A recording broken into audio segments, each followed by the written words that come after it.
إن الحمد لله نحمده ونصلي على رسوله الكريم أما بعد أعوذ بالله السميع العليم من الشيطان الرجيم بسم الله الرحمن الرحيم وإن خفتم شقاق بينهما فابعثوا حكما من أهله وحكما من أهلها إن يريدا إصلاحا يوفق الله بينهما إن الله كان عليما خبيرا۔ حضرات محترم، اس آیت میں بہت اہم مسئلے کی طرف اللہ نے توجہ دلائی ہے۔ بات پڑھ کے آئے ہیں کہ واللاتی تخافون نشوزہن، اگر خامد کو خوف ہو کہ اس کی بیوی جو ہے یہ بد اخلاقی نہ آئے تو وحجروہن، اس سے بستر الگ کر لیا جائے گھر میں رہتے ہوئے ہی۔ اور تیسرا یہ ہے جب اس بات پہ بھی سمجھ نہ آئے تو وضربوہن، پھر اسے ایسی مار دے سکتے ہیں جس سے اس کے جسم پہ نشان نہ پڑے، نہ ہڈی ٹوٹے۔ فَإِنْ أَطَعْنَكُمْ فَلَا تَبْغُوا عَلَيْهِنَّ سَبِيلًا،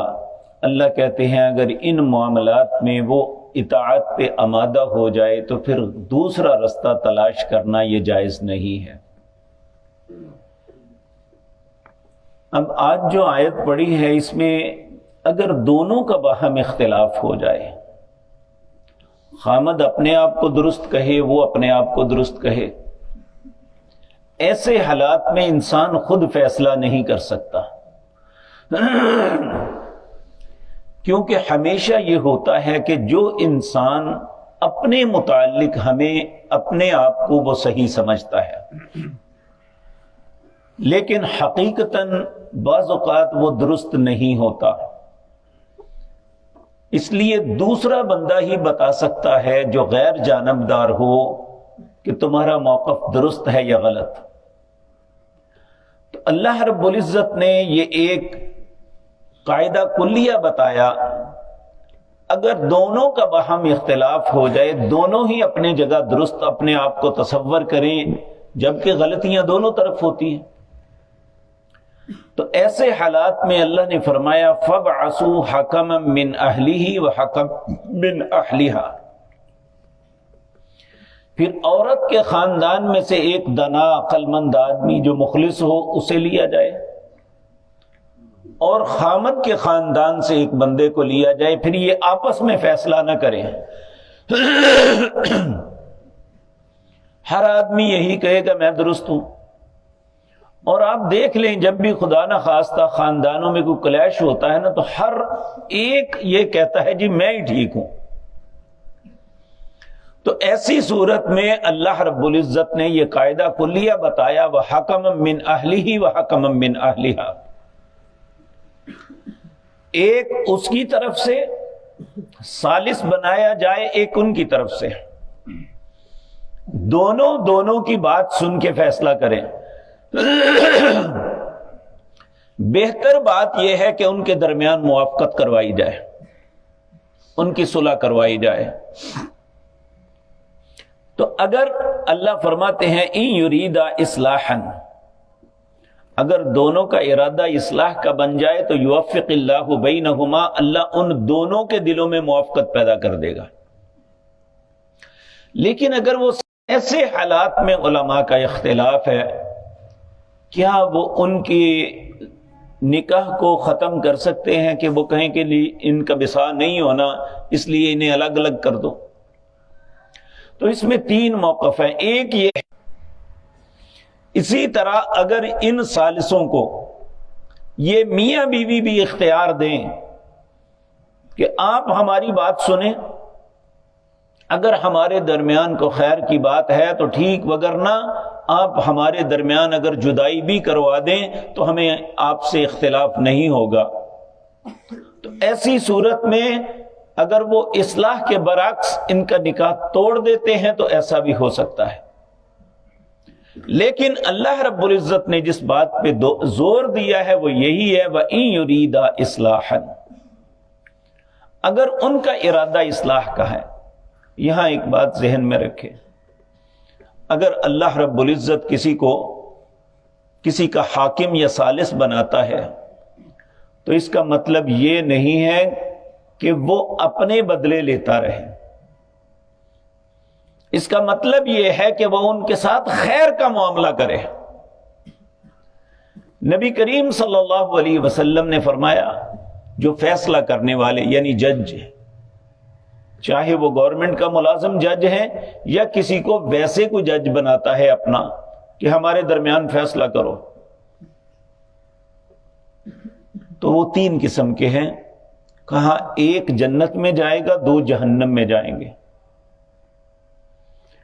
جو جنت میں جائے گا وہ کون؟ جو فیصلہ کرنے کی استطاعت رکھتا ہے، اسے پتا ہے فیصلہ کیسے کرنا ہے، اور وہ حق اور دلائل کی بنیاد پہ فیصلہ کرتا ہے،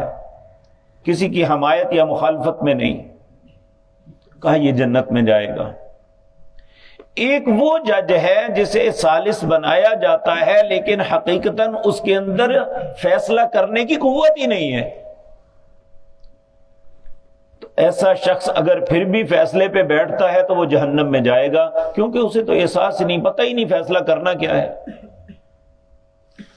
اور ایک وہ جج ہے جو کسی سے پیسے لے کے یا مفادات کے لیے یا کسی کی دشمنی یا دوستی کے اندر ایک کی حمایت کرتا ہے، دوسرے کی مخالفت کرتا ہے،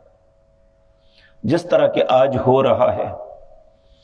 اگر کسی کو ثالث بنایا جائے تو وہ جس کی طرف سے ثالث مقرر ہوتا ہے اس نے ہر صورت اس کی حمایت کرنی ہے، چاہے وہ غلط ہے یا صحیح ہے۔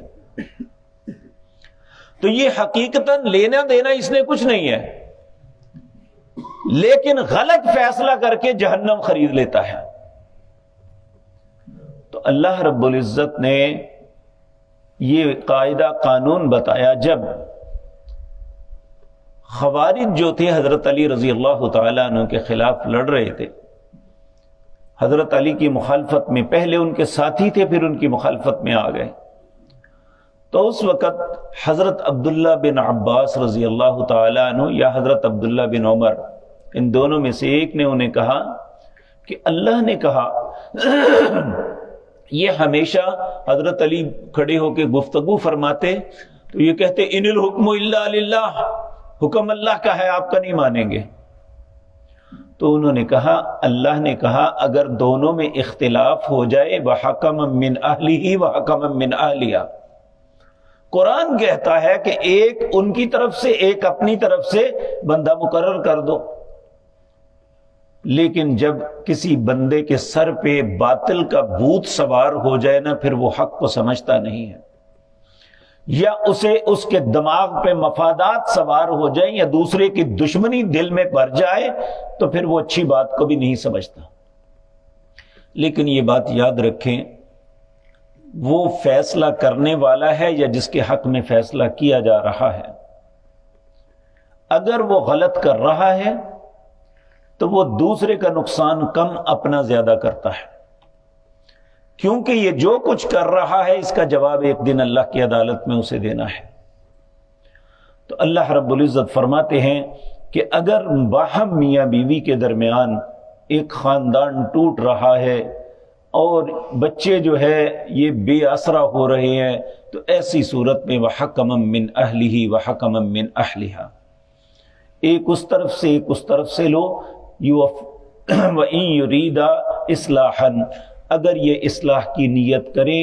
اصلاح کے لیے کوشش کریں تو یوفق اللہ بینہما، اللہ دونوں کے دلوں میں موافقت ڈال دیں گے۔ ان اللہ کان علیما خبیرا، بے شک اللہ جاننے والا اور ہر چیز کی خبر رکھنے والا ہے۔ اللہ یہ باتیں مجھے اور آپ کو بھی سمجھنے کی توفیق عطا فرمائے۔ اقول قولی ھذا واستغفر اللہ لی ولکم۔